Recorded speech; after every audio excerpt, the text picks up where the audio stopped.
This is the obstacle radar is already on the drone. And this is the turn follow radar.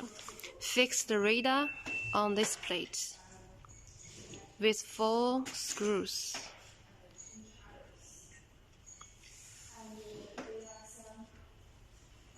And the cable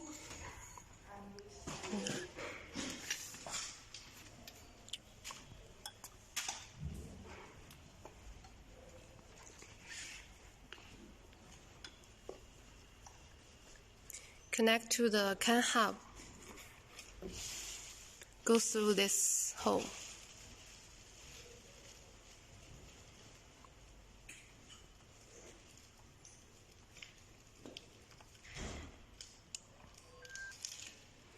Connect to here.